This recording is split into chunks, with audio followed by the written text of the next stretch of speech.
আসসালামু আলাইকুম। প্রিয় নবম শ্রেণীর শিক্ষার্থী, আশা করি তোমরা সকলে ভালো আছো। নবম শ্রেণীর গণিত বিষয়ের শিখন অভিজ্ঞতা ৭ এর কৌণিক দূরত্ব পরিমাপের ত্রিকোণমিতি এই অধ্যায়টি আজ আমরা আলোচনা করব।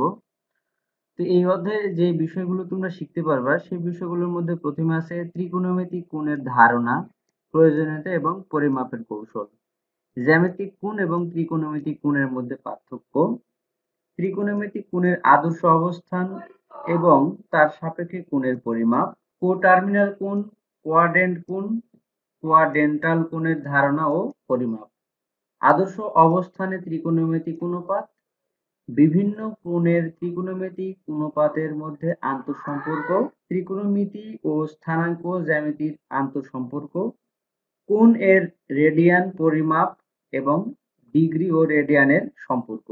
এই বিষয়গুলো তোমরা জানতে পারবা। দেখো এখানে একটি অণুবীক্ষণ যন্ত্র দ্বারা এখানে চাঁদের কৌণিক দূরত্ব পরিমাপ করার কথা বলা হয়েছে। দেখো এটি একটি সমতল ভূমি, এখান থেকে এইটির দূরত্ব কত, থিটা ডিগ্রি, এবং এটা হচ্ছে আলফা ডিগ্রি।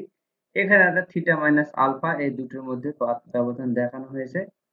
এটি আমরা পরবর্তীতে সমাধান করব। তাহলে আমাদের প্রথম যে আলোচ্য বিষয় সেটি হচ্ছে কৌণিক দূরত্ব পরিমাপের ত্রিকোণমিতি। আমরা আগের অধ্যায়টি ভালোভাবে অবশ্যই করতে হবে, না হলে কিন্তু এই অধ্যায়ে এসে খুব একটা ভালো বোঝা যাবে না। তাহলে অবশ্যই তোমরা আগের ভিডিওগুলো দেখে আসবে। কৌণিক দূরত্ব পরিমাপের ত্রিকোণমিতি। আমরা পূর্বের শ্রেণীতে দুই বস্তুর মধ্যবর্তী সরলরৈখিক দূরত্ব নির্ণয় করা শিখেছি, কিন্তু সরলরৈখিক দূরত্ব ছাড়াও আরেক প্রকার দূরত্ব আছে যাকে কৌণিক দূরত্ব বলে। যেমন পাশের চিত্রে একটি ক্রিকেট মাঠে কয়েকজন খেলোয়াড় দেখা যাচ্ছে। ব্যাটসম্যান পি থেকে সরাসরি ফিল্ডার এ ও বি এর দূরত্ব যথাক্রমে পিএ এবং পিবি, যাকে সরলরৈখিক দূরত্ব বলে। দেখো এখানে একটা ব্যাটসম্যান আছে, এই ব্যাটসম্যান থেকে দুইজন ফিল্ডারের কথা বলা হয়েছে। সেই ফিল্ডার একটা হচ্ছে এ এবং একটা হচ্ছে বি। তাহলে এখন এই পি এ এবং পিবি এটি হচ্ছে সরলরৈখিক দূরত্ব। তাহলে এই পি এ এবং পিবি কত ডিগ্রি কোণে কৌণিক দূরত্ব অবস্থান করছে সেটি থিটা দ্বারা এখানে প্রকাশ করা হয়েছে। কিন্তু ব্যাটসম্যান পি কে কেন্দ্র করে রেখে তার সাপেক্ষে যদি ফিল্ডার এ ও বি এর দূরত্ব পরিমাপ করতে চাই, তাহলে সেই দূরত্বকে আমরা কৌণিক দূরত্ব বলি। পাশের চিত্রে পি এর সাপেক্ষে পি এ থেকে পিবি অবস্থানের পার্থক্যকে কৌণিক দূরত্ব বলা হয়, যাকে থিটা দ্বারা চিহ্নিত করা হয়েছে। যে এখানে এই কৌণিক দূরত্বটাকে থিটা দ্বারা চিহ্নিত করা হয়েছে। আমরা জেনে বা না জেনেই প্রতিদিন বিভিন্ন কাজে কৌণিক দূরত্ব কাজে লাগাই।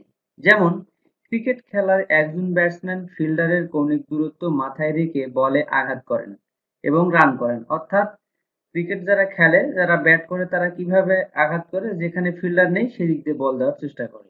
আবার হাত দিয়ে কাজ করার সময় আমাদের হাতগুলো সব সময় বিভিন্ন কৌণিক দূরত্ব কাজে লাগায়। দেখো প্রথমে দেখো এখানে হাতগুলো, এখানে একটি বস্তু, এখানে একটি বস্তু, এই দুটোর মধ্যে কিন্তু দেখো এক হাতের এখানে কৌণিক দূরত্ব আছে, সেটি কিন্তু আমরা না জেনেই ব্যবহার করি। আবার এই যে ঘড়ি, ঘড়ি দেওয়া আছে, দেওয়াল ঘড়ির কাঁটাগুলো প্রতিনিয়ত কিন্তু কৌণিক দূরত্ব অতিক্রম করছে। এই দেওয়াল ঘড়ির কাঁটা এদিক থেকে এদিকে কি করে, সেকেন্ডের কাঁটা, মিনিটের কাঁটা, ঘন্টার কাঁটা এভাবে ঘুরতেই থাকে। রাতের আকাশে যখন আমরা একটি তারা থেকে আরেকটি তারার দূরত্ব পরিমাপ করি, সেটাও মূলত কৌণিক দূরত্ব। দেখো পরের চিত্রে দেওয়া আছে, দেখো এই তারা থেকে এই তারার দূরত্ব কতটুকু, এইটি হবে সরল দূরত্ব, আর এটাকে বলা হচ্ছে কৌণিক দূরত্ব। এরকম অসংখ্য উদাহরণ তোমরা পাবে যেখানে কৌণিক দূরত্ব কাজে লাগানো হয়।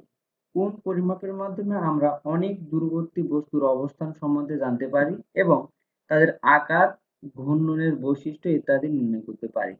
এই অভিজ্ঞতায় আমরা ত্রিকোণমিতিক কোণ পরিমাপের মাধ্যমে এই ধরনের সমস্যার সমাধান করার চেষ্টা করব। প্রথমে একটি জোড়ায় কাজ দেওয়া আছে। দেখো জোড়ায় চিন্তা করে, অর্থাৎ দুজনে মিলে চিন্তা করে নিচের ছকে ৩টি উদাহরণ লেখো যেখানে কৌণিক দূরত্ব ব্যবহৃত হয়। যেমন এখানে কৌণিক দূরত্ব ব্যবহার হয় এই যে কাজের ক্ষেত্রে, খ দেওয়া আছে, ঘড়ির ক্ষেত্রে, এরকম কি কি ক্ষেত্রে ব্যবহার হয় সেটি লিখতে বলা হয়েছে। তাহলে কি লিখা যায় চলো সেটা দেখি। তো প্রথমে জোড়ায় কাজ দেখো ১ নম্বরে আমরা লিখেছি, একজন শিকারী দাঁড়িয়ে দুইটি ভিন্ন ডালে বসে থাকা দুইটি পাখির মধ্যবর্তী দূরত্ব নির্ণয় করতে হলে কৌণিক দূরত্ব ব্যবহৃত হয়। আবার একটি সিলিং ফ্যানের দুইটি পাখার মধ্যবর্তী দূরত্ব নির্ণয় করতে হলে কৌণিক দূরত্ব ব্যবহার করতে হবে। তাহলে একটা সিলিং ফ্যানের যে পাখা আছে, 3টি পাখা থাকে, 3টা পাখার মধ্যে যে দূরত্ব সেটিকে কৌণিক দূরত্ব বলা হচ্ছে। এরপর বৃত্তের পরিধির উপরস্থ দুইটি ভিন্ন বিন্দু, একটা বৃত্তের উপর দুটি ভিন্ন বিন্দু যদি থাকে তার দূরত্ব নির্ণয়ের জন্য কৌণিক দূরত্ব ব্যবহৃত হয়। তাহলে এখানে 3টি উদাহরণ লিখতে বলছে, আমরা এখানে 3টি উদাহরণ লিখে দিলাম। এখন বলেছে কৌণিক দূরত্ব পরিমাপ করার জন্য আমরা ত্রিকোণমিতিক জ্ঞানকে কাজে লাগাই। নিচের ধারাবাহিকভাবে এই বিষয়ে বিস্তারিত আলোচনা করা হয়েছে। তাহলে দেখো, প্রথমে 1 নম্বর আমরা আলোচনা করব ত্রিকোণমিতিক কোণের পরিমাপ। একটি রশ্মি তার প্রারম্ভিক বিন্দু সাপেক্ষে প্রারম্ভিক অবস্থান থেকে ঘুরে একটি প্রান্তিক অবস্থানে পৌঁছালে একটি কোণ তৈরি হয়। পাশের চিত্র অনুযায়ী ও এ এটা একটি নির্দিষ্ট বিন্দু, ও এ এটা একটি প্রারম্ভিক রশ্মি, অর্থাৎ শুরুর যে রশ্মি সেই রশ্মিটাকে বলা হচ্ছে প্রারম্ভিক রশ্মি। এটা একটি প্রারম্ভিক রশ্মি যা ও বিন্দুর সাপেক্ষে ঘুরে ওপি অবস্থানে পৌঁছালো, অর্থাৎ এই বিন্দুটি এখান থেকে এদিক দিয়ে এইভাবে পৌঁছতে সে ওপি অবস্থানে পৌঁছালো। তাহলে কোণ এ ও পি একটি কোণ তৈরি হলো। ধরি কোণ এ ও পি সমান থিটা। এই যে কোণের নাম দেওয়া আছে কি থিটা। এখানে শূন্যকে শীর্ষ, এই যে শূন্য অর্থাৎ জিরো, এটাকে বলা হচ্ছে ও কে শীর্ষ। ও এ, এই ও এটা হচ্ছে আদি রশ্মি বা প্রারম্ভিক রেখা। প্রথমে যেটা রেখা অঙ্কন করবো সেটাকে বলা হবে আমরা আদি রশ্মি বা প্রারম্ভিক রেখা, ইনিশিয়াল লাইন। এবং ওপি কে আমরা প্রান্তিক রশ্মি বা প্রান্ত রেখা। এই সর্বশেষে যেটা হবে সেটাকে বলবো আমরা প্রান্ত রেখা বলা হয়।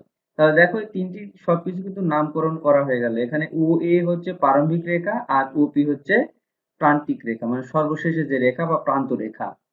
ও এ রশ্মিকে স্থির রেখে ওপি রশ্মি ও বিন্দুর সাপেক্ষে যে পরিমাণ ঘুরে তাকে কৌণিক দূরত্ব বলে। অর্থাৎ এই রেখাকে স্থির করে এই ওপি রেখা যতটুকু ঘুরবে সেটাকে আমরা বলবো কৌণিক দূরত্ব।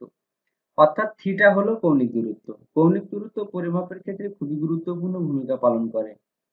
কৌণিক দূরত্বকে সাধারণত ডিগ্রি দ্বারা পরিমাপ করা হয়। ও এ রশ্মিকে স্থির রেখে ওপি রশ্মি ও বিন্দুর সাপেক্ষে ঘোরালে বিভিন্ন পরিমাপের কোণ তৈরি হয়।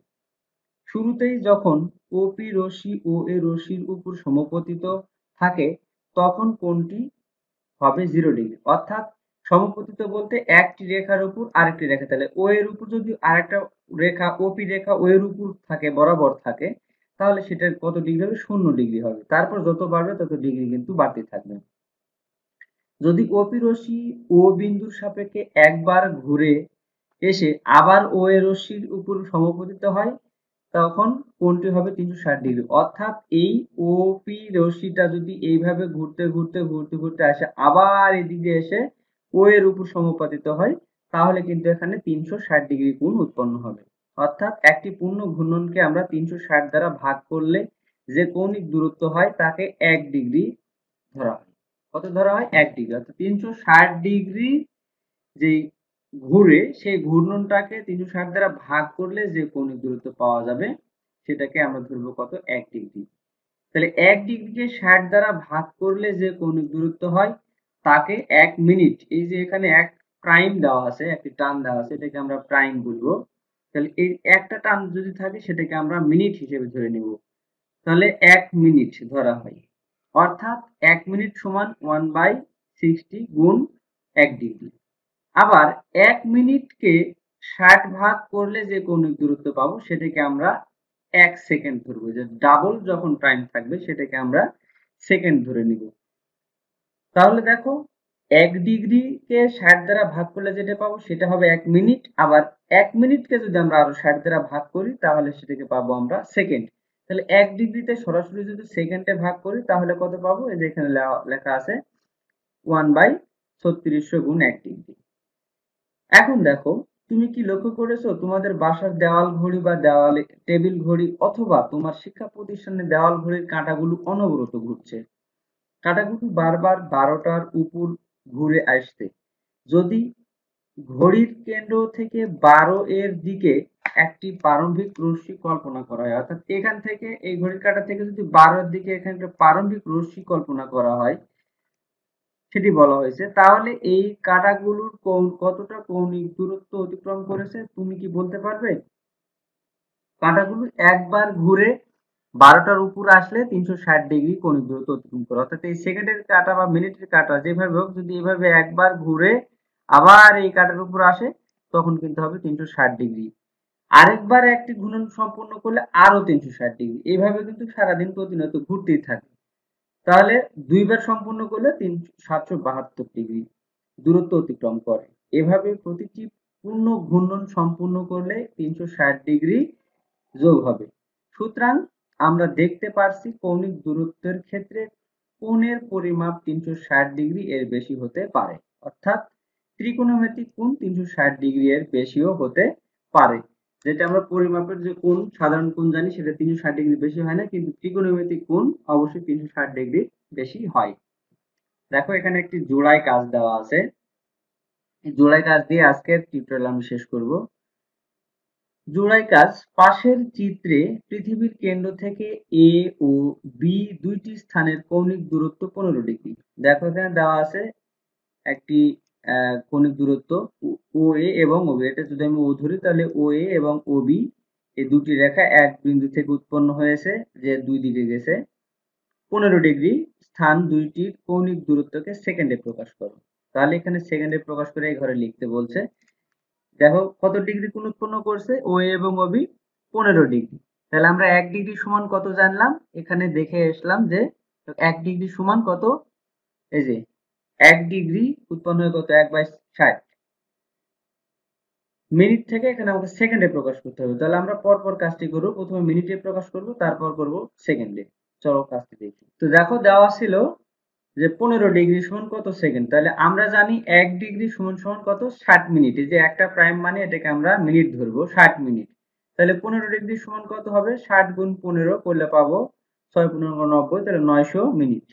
900 মিনিটকে আমরা আবার জানি যে 1 মিনিট সমান কত 60 সেকেন্ড। দেখো এখানে 1 মিনিট সমান 60 সেকেন্ড। তাহলে 900 কে 60 দ্বারা গুণ করলে 6 নং 54 আর 3টা শূন্য বাকি থাকলো, তাহলে 54,000 সেকেন্ড। তাহলে 15 ডিগ্রি কোণের জন্য কত সেকেন্ড সময় পরিমাপ 54,000 সেকেন্ড। তাহলে আমরা 15 ডিগ্রি হলে স্থানটির কৌণিক দূরত্বকে সেকেন্ডে প্রকাশ করে কত পেলাম 54,000 সেকেন্ড। এটি হচ্ছে উত্তর 54,000 সেকেন্ড। তো প্রিয় শিক্ষার্থীরা আজ এ পর্যন্ত। সামনের টিউটোরিয়ালে আমি 1.1 আলোচনা করার চেষ্টা করব। সে পর্যন্ত সবাই ভালো থাকো, সুস্থ থাকো। যারা আমার আগের ভিডিওগুলো দেখোনি এবং আগের অধ্যায়গুলো আমি part by part playlist করে রেখেছি, সেখান থেকে তোমরা অবশ্যই ভিডিওগুলো দেখবে আর ভিডিওগুলো বেশি বেশি বন্ধুদের মাঝে শেয়ার করবে সেই প্রত্যাশায়। আল্লাহ হাফেজ।